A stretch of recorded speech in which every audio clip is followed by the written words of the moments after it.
Petit. Et but. Oh, chute. Oh, une grosse chute ici à droite de la route. Oh, Zinedine. Oh non, pas ça. Pas aujourd'hui, pas maintenant, pas après tout ce que tu as fait. Allez. Chapuis, comme un grand, comme un champion de il va le faire, il va le faire, il va faire voir tranquille au championnat du monde de Paris. On est attaque comme il y a. Je crois qu'après avoir vu ça, on peut mourir tranquille. Enfin, le plus tard possible, mais on peut. Ah, c'est super. Eh ben bonsoir à toutes et à tous, bienvenue sur Sport 39, très heureux de vous retrouver pour cette nouvelle semaine.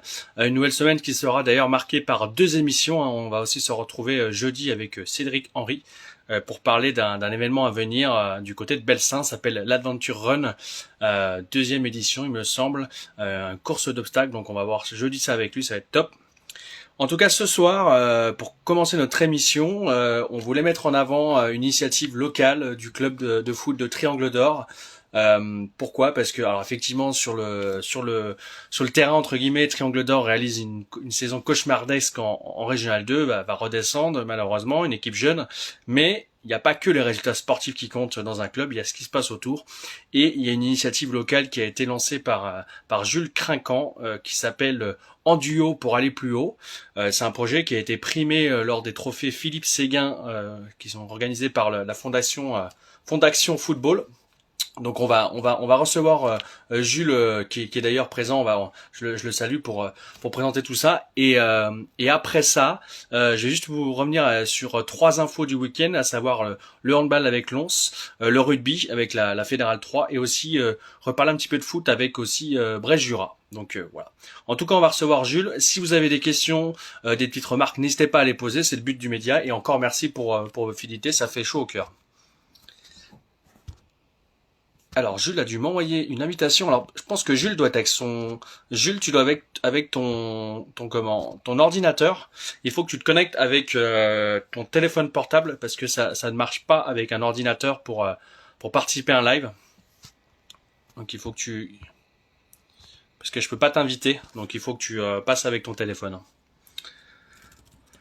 Donc on parlera, en attendant que Jules se reconnecte, en deuxième partie de mission, on parlera bien sûr du handball. Il y avait un derby ce week-end entre la convention Dole-Chaussin et Lons en National 3 féminine. Et sur aussi le rugby, malheureusement la défaite du SSL Lons du côté de Mérignac, lourde défaite lors du match aller. Donc ça va être compliqué pour eux, on espère que ils vont pouvoir rebondir sur le match retour. Mais bon, ça va être 30 points à remonter, ça va être chaud. Voilà, impeccable. Accepté. Normalement, ça marche.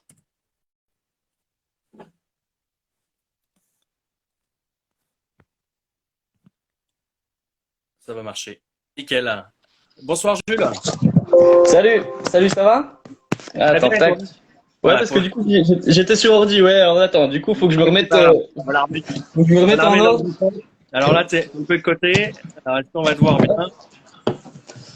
Tac.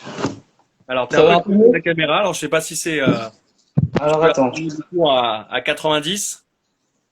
Hop. Voilà. Impeccable. Merci. Voilà.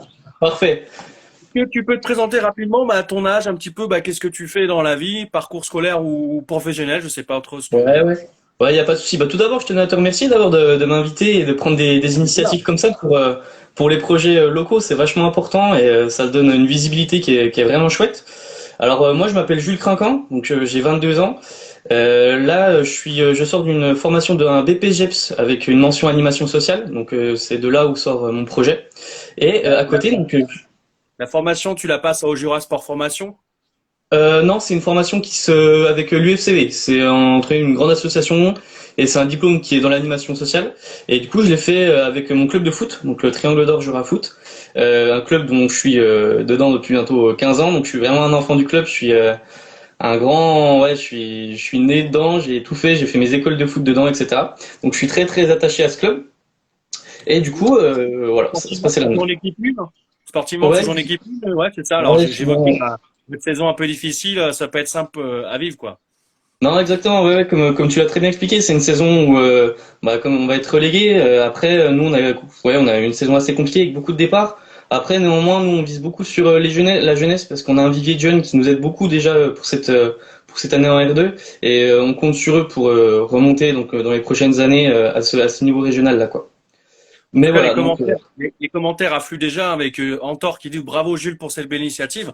On va parler de cette initiative en tout cas et l'ailier droit du club apparemment en plus. Alors le projet est appelé En Duo pour aller plus haut. ouais. Comment t'es le projet? Quand est-ce que c'est venu dans ta tête de faire ça? Alors pour moi, en fait, de base, je devais monter un projet entre guillemets avec une association, donc par exemple mon club de foot. Et de base, j'étais parti pour les personnes en situation de handicap, parce que pour moi, elles sont pas assez représentées dans le sport. Il y a bien sûr les Paralympiques, etc. Mais pour moi, elles sont pas assez représentées. Et donc j'ai commencé à faire mes recherches par rapport à ça, sur Arbois, par rapport au centre qui en accueille, etc. Et je me suis quand même rendu compte que ça peut parfois être vite compliqué avec un club amateur de mettre en place des choses avec les personnes en situation de handicap, même si c'est loin d'être impossible. Sincèrement, c'est loin d'être impossible. Donc c'est pour ça que je me suis un petit peu étendu. J'ai cherché dans d'autres secteurs et donc je me suis rapproché d'un CADA. Donc c'est un centre accueil demandeurs d'asile où là, comme le dit très bien le nom, ça inclut des personnes venant d'autres pays, donc des personnes immigrées, donc des demandeurs d'asile qui viennent en France pour trouver refuge. Et ça, c'est quand? Il y a un an? Il y a combien de temps que ça Ça, commence? exactement, ça va faire un an. Ça va faire un an que j'ai mis en marche le projet.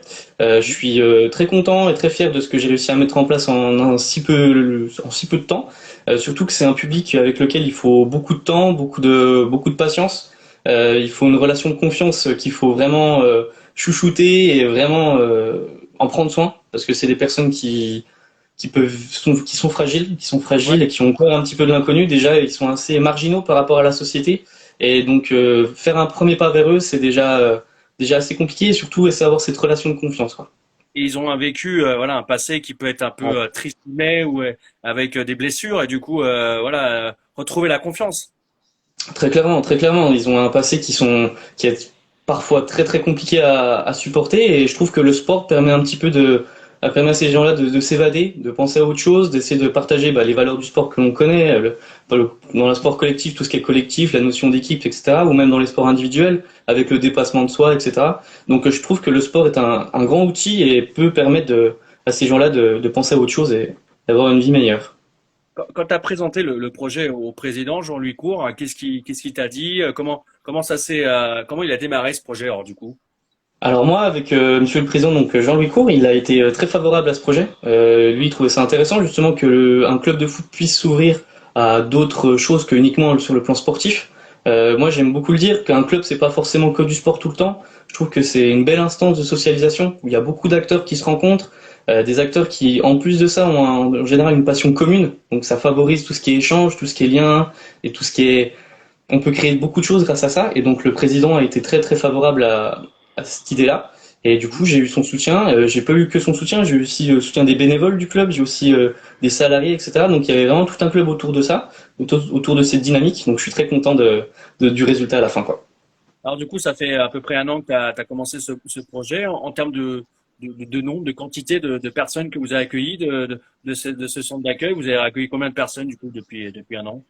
Alors, il faut savoir qu'en général, sur ces centres d'accueil, ce sont des personnes qui sont assez éphémères, puisqu'elles restent pas tout le temps ici à vie, en fait. Elles sont ici pour l'accueil et après on les dirige vers d'autres villes un peu plus importantes pour qu'ils puissent une meilleure intégration. En général, moi, je faisais des séances qui allaient autour de 10 à 15 personnes, donc ça en fait déjà un petit peu. Surtout que les débuts ont été compliqués, c'est comme partout en général, où quand on lance quelque chose, il faut amorcer la chose, il faut essayer de fidéliser les gens. Donc j'ai commencé avec entre 5 et 6 personnes. Moi, je perdais pas espoir. J'étais content de ce que je faisais. J'étais fier de ce que je faisais. Et petit à petit, avec le bouche à oreille, ça s'est un petit peu développé donc dans le CADA où chacun parlait un petit peu que les activités étaient mises en place et que ça se passait bien. Et après, j'avais des séances à 10, 15 personnes et toujours dans la joie et la bonne humeur où on terminait tout le temps par un petit match avec le sport vraiment au centre de ça. Et moi, la question que je me posais en préparant l'émission, c'est, je m'étais dit, est-ce que ça peut être aussi une opportunité pour vous, le club de Triangle d'Or, peut-être d'accueillir de nouveaux joueurs, de nouvelles recrues, peut-être fidéliser des réfugiés? Alors, ça a été le cas en parlant d'initiateurs, mais je veux dire, est-ce qu'il y a eu d'autres joueurs qui sont restés ou qui veulent rester ou choses comme ça? Alors, il faut savoir que c'est très bonne question d'ailleurs parce que en fait le problème maintenant c'est que on en a parlé, enfin en tout cas moi j'en ai parlé quand je suis allé défendre mon projet, c'est que la Fédération française de football facilite pas vraiment ce genre d'intégration par le biais de leur statut bien sûr, et du coup moi j'ai émis une petite remarque par rapport à ça, par rapport à l'intégration qui est encore plus compliquée à cause de leur statut, et donc du coup entre guillemets là actuellement ils sont en train de réfléchir si on peut remodéliser un peu le système pour essayer de faciliter cette intégration. Mais nous, c'est vraiment notre but ultime. Ce serait de intégrer ces personnes au club et enfin leur donner un rôle, puisque actuellement dans nos sociétés, ou en tout cas dans le CADA, ils sont un petit peu, comme je l'ai dit, à part de la société, on les laisse un petit peu de côté, on attend que ça se passe, et là, leur donner un rôle, de leur donner carrément un statut social, une fonction dans un club, ça peut les responsabiliser et leur ouvrir des champs des possibles qui est vraiment incroyable. Surtout que ces personnes-là sont dotées de talents que parfois on sous-estime. Moi, j'ai eu le droit à avoir des talents même footballistiques qui sont vraiment très avancés. Tout à l'heure, tu parlais de l'aspect sportif du projet, mais il y a aussi tout ce qui est à côté. Est-ce que tu peux nous expliquer un petit peu, nous détailler ce qui a été mis en place? Alors, j'ai cru comprendre le choses culturelles, mais il n'y a pas que ça. Enfin, c'est assez large, quoi. Oui, exactement. Alors moi, je tenais à mettre en place et surtout mettre au cœur de mon projet. Comme je l'ai dit, il n'y a pas que du sport, il y a aussi toute une partie culturelle, surtout apprentissage de la langue française. Pour moi, c'est important pour eux, pour une meilleure intégration dans notre société, etc., de savoir parler français correctement. Et donc, du coup, je mêlais le sport, donc le football, une activité qu'ils aimaient faire, à un sujet un peu plus théorique, donc apprentissage de la langue française. Je le faisais par des petits jeux, tout le temps avec un peu de ballon en général, sauf si parfois c'était des apprentissages un peu plus mot par mot. Mais en général, je faisais beaucoup avec le ballon. Je faisais des courses d'orientation avec ballon pour qu'ils découvrent un petit peu leur territoire. Avec la gauche, la droite, etc. Enfin des trucs tout bêtes, mais des trucs qui fonctionnent vachement bien, et du coup ils apprennent avec le ballon en jouant ils apprennent des mots de la langue française, chose qui les aide vraiment dans la vie de tous les jours, quoi. C'est vrai qu'on a tendance à dire, en plus, que apprendre d'une manière ludique, des fois, c'est plus simple. Je vais Exactement. répondre à Britt qui demande des interviews de Tanguy et Quentin. Alors, ça parle de tennis de table, parce que j'ai mis une vidéo hier. Malheureusement, ça ne sera pas aujourd'hui, mais peut-être qu'on en reparlera. En tout cas, on a mis en avant cette discipline.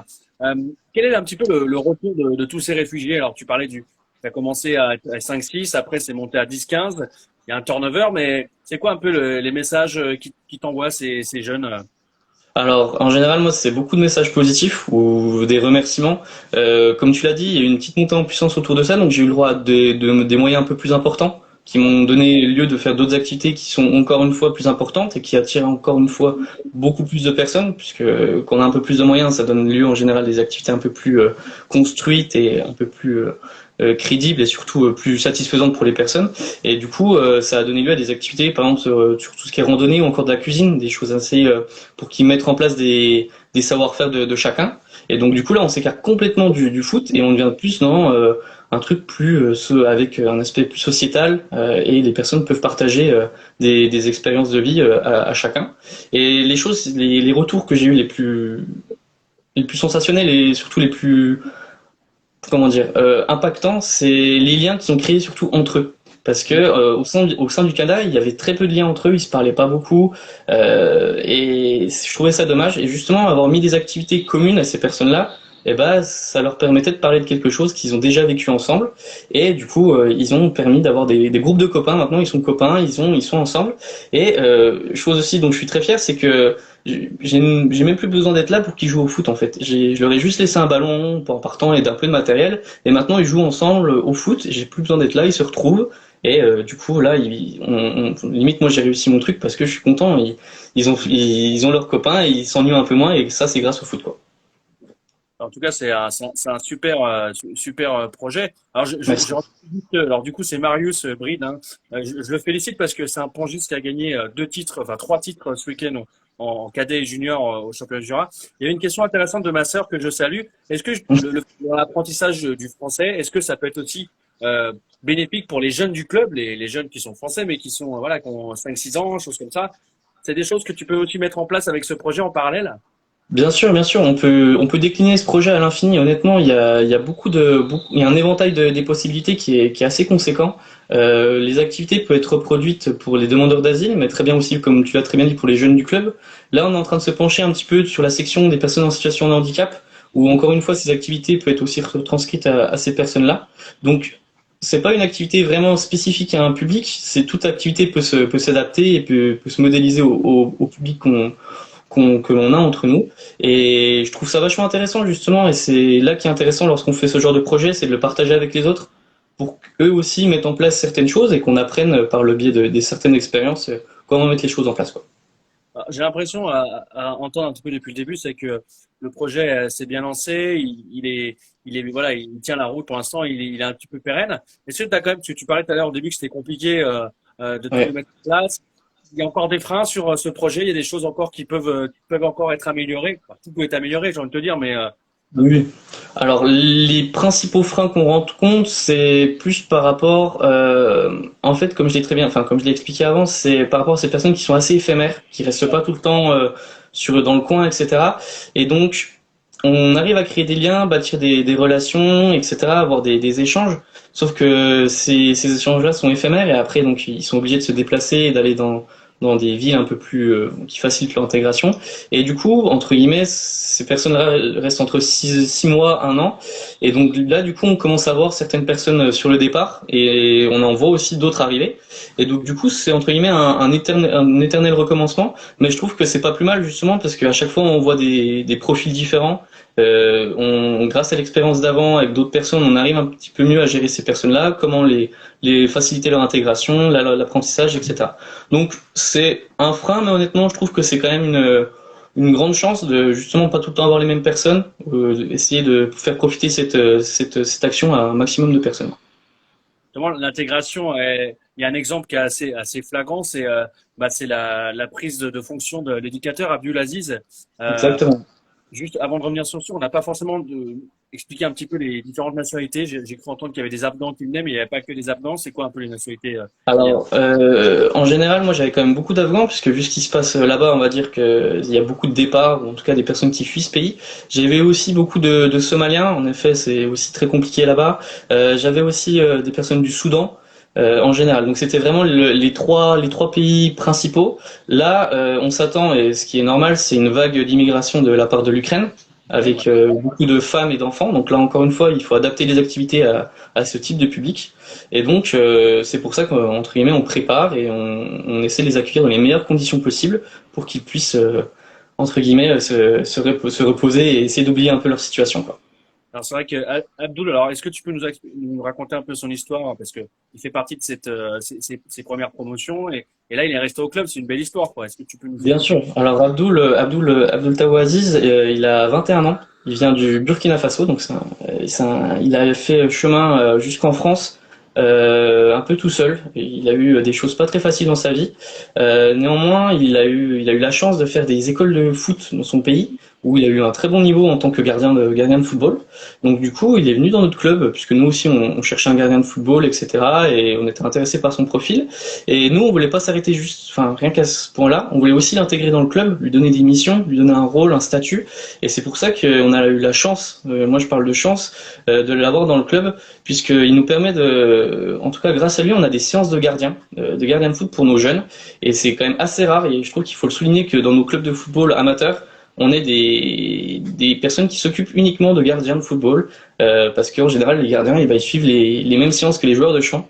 Et ils peuvent pas vraiment progresser sur leur voilà. dans le Jura, ça se fait aussi à Lons-le-Saunier, parce que mon meilleur ami Jérôme Nicole à Lons qui s'entraîne dans des gardiens, donc ça se fait dans une grosse structure, quoi. Mais c'est vrai que la plupart des clubs jurassiens ont pas ces séances C'est spécifiques. ça, ouais. C'est clair qu'on n'a pas cette chance. Ouais. Et alors moi je me dis, on va parler de ce trophée un petit peu, on avance un petit peu, mais comment ça se passe? Ces trophées Philippe Séguin, c'est organisé par la Fondation Football. Comment ça est venu cette idée de postuler pour ça? Alors tout d'abord, moi je l'ai appris un petit peu par hasard, comme quoi il y avait un trophée football. C'est surtout ma maman qui s'en est beaucoup occupée parce que tout d'abord il faut établir un dossier, l'écrire, etc. Donc c'est plus elle qui s'est occupée par rapport à cette partie écriture. Donc ensuite il y a une première sélection, donc ils lisent tous les dossiers, ils font le tri. À l'issue de ça, ils arrivent en décrocher 16, donc 4 par chaque catégorie. Moi j'étais dans la catégorie inclusion et solidarité. Ensuite, on est convié à Paris, donc au siège de la Fédération française de football, où là, on doit défendre devant un jury plutôt assez de renommée. Moi, j'avais Laura Georges, donc ancienne internationale française. Enfin, il y avait de belles personnes et on défend notre projet entre 15 à 20 minutes. Pourquoi est-ce qu'on a mis ça en place, etc. Et à la fin, donc il y a un grand gagnant et du coup, il le désigne en fonction des différents passages. Mais c'est fait au cours de la même journée ou c'est Non, encore... non, oui, non, non, pardon, non, non, c'est fait en plusieurs fois. C'est fait en plusieurs fois, donc on passe entre guillemets les oraux. On a un laps de temps d'entre un mois où on attend un petit peu les réponses. Et une fois ce mois passé, on a les réponses et on sait qui est-ce qui est désigné grand gagnant. Et à l'issue de ça, ils viennent dans nos clubs tourner une petite vidéo pour présenter un petit peu le projet plus avec un peu, enfin plus ludiquement en tout cas.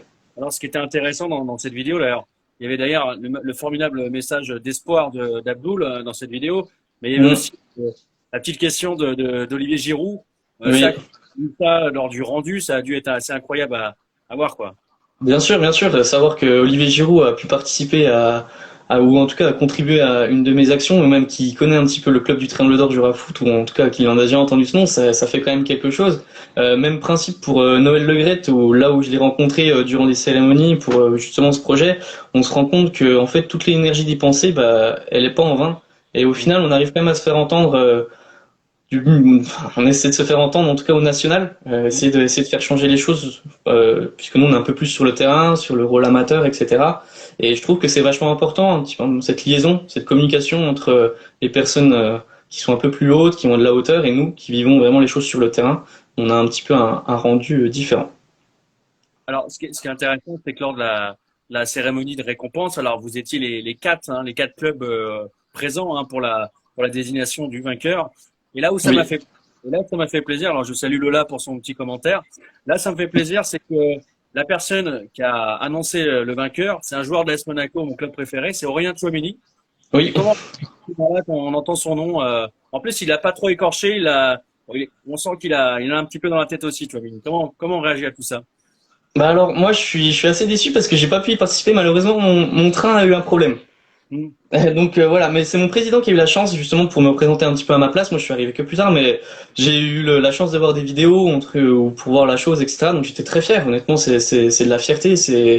Non, on est fier de ce qu'on fait. On peut être que heureux en fonction de faire des choses comme ça et qu'elles sont reconnues. Et je trouve que surtout à mon âge, je trouve que ça donne une crédibilité par rapport à ce qu'on fait. Je pense que ça peut être très utile par la suite lorsque je veux aller dans une branche un peu plus loin. Donc je suis très très fier de ce que j'ai fait.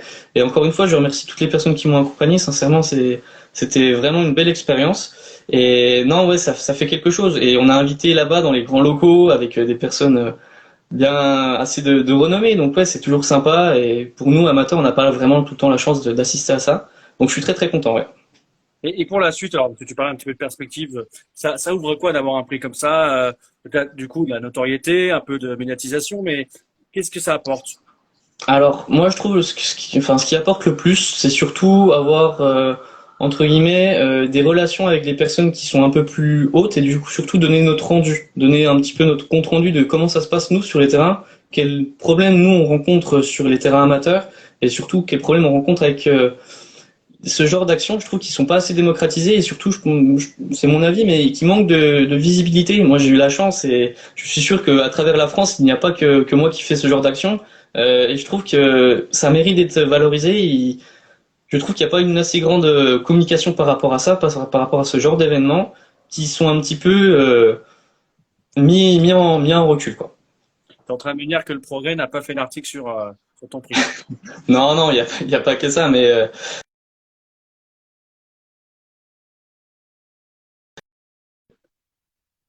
Je leur- enfin une belle médiatisation en tout cas. c'est sûr, je leur dirai en tout cas.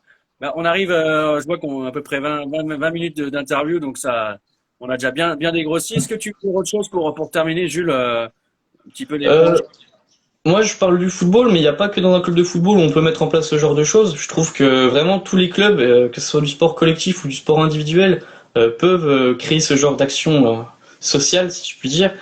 Puisque vraiment un club, ça se limite pas qu'au plan sportif. J'aime bien le répéter parce que pour moi, c'est quand même assez important. C'est vraiment des personnes qui se retrouvent, qui ont la même passion et qui veulent partager cette passion. Et je trouve ça important. Et il faut continuer, il faut essayer de garder cet esprit club, cet esprit un petit peu, on se retrouve tous ensemble, mais pas que pour du sport, on peut aussi partager des belles choses, et je trouve ça important. Je voulais aussi saluer mon club qui m'a beaucoup aidé dans ce projet, et tous mes copains et surtout voilà. Ça, c'est compliqué, juste pour terminer, d'avoir cet Oui, esprit des fois dans les grosses structures. Moi, je le vois dans d'autres disciplines, il y a des clubs avec beaucoup de licenciés, 300, 400. Un esprit club, des fois, dans les grosses structures, c'est compliqué aussi de le maintenir. ouais, je suis assez d'accord avec toi. Moi, je t'avoue qu'au Triangle d'Or, on n'a pas trop on n'a pas trop ce gros club. On a 200 licenciés, mais on a toujours un petit peu ce noyau dur.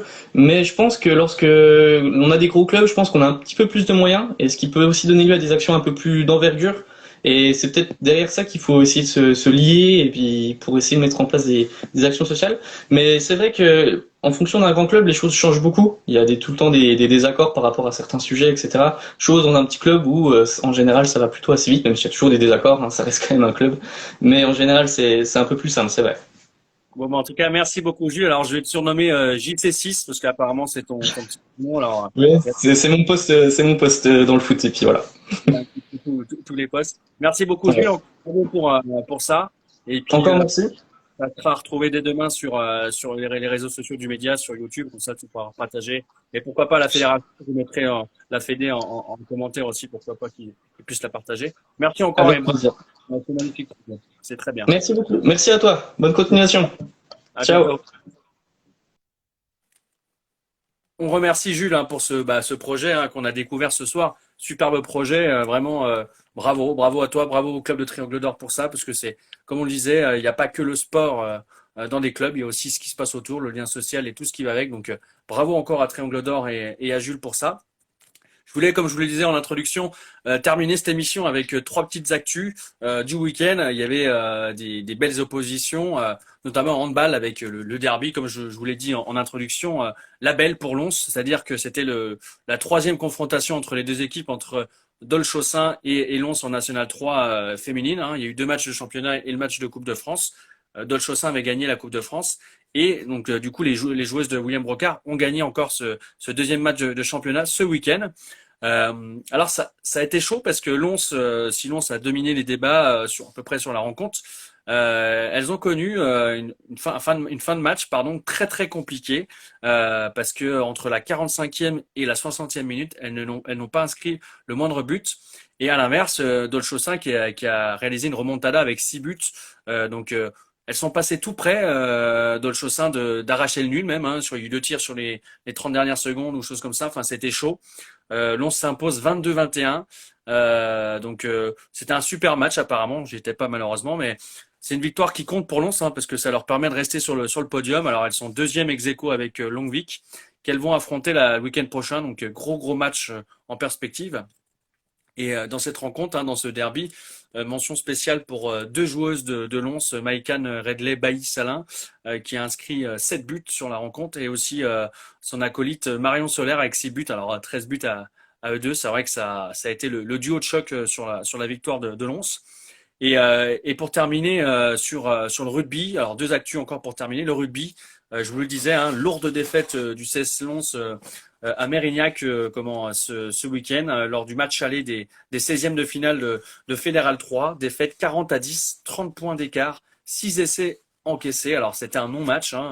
Je pense que il y a eu un premier avertissement à Bardos lors du match des 32e allées là-bas.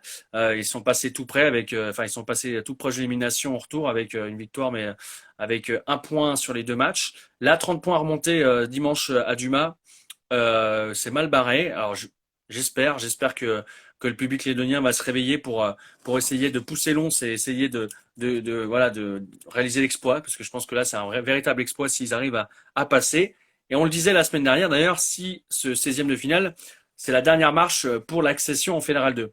Alors Lons annonçait c'était l'objectif de la saison pour Lons. Si malheureusement ils échouent aussi près, là ça va être compliqué dans les têtes pour les Lédoniens, mais bon, c'est le sport, tout peut arriver, donc on espère que ça va marcher. Et pour terminer, mention spéciale à un club que j'aime bien. Je le dis pas souvent, enfin je leur dis, mais en tout cas moi je les aime bien. C'est Brest-Jura en Régional 2 au foot. Ils ont battu Mont-sous-Vaudrey 3-1 ce week-end, et c'est un succès qui garantit entre guillemets leur retour en Régional 1. Ils étaient relégués, je crois qu'il y a 2 ans. En plus pour le fair play, je crois, il me semble. Donc là, ils sont certains de monter parce que ils peuvent, enfin, ils sont meilleurs deuxième quoi qu'il arrive. Ils ont 4 points d'avance dans leur championnat sur le deuxième à 2 matchs de la fin et ils ont euh, ils ont un maximum de points pour être le meilleur deuxième. Donc ils vont retrouver la régionale 1. Alors ils avaient une grosse équipe, hein. Ils ont fait quand même une très très belle saison, un parcours en Coupe de France qui va rester aussi dans les mémoires. Donc bravo à Brest-Jura.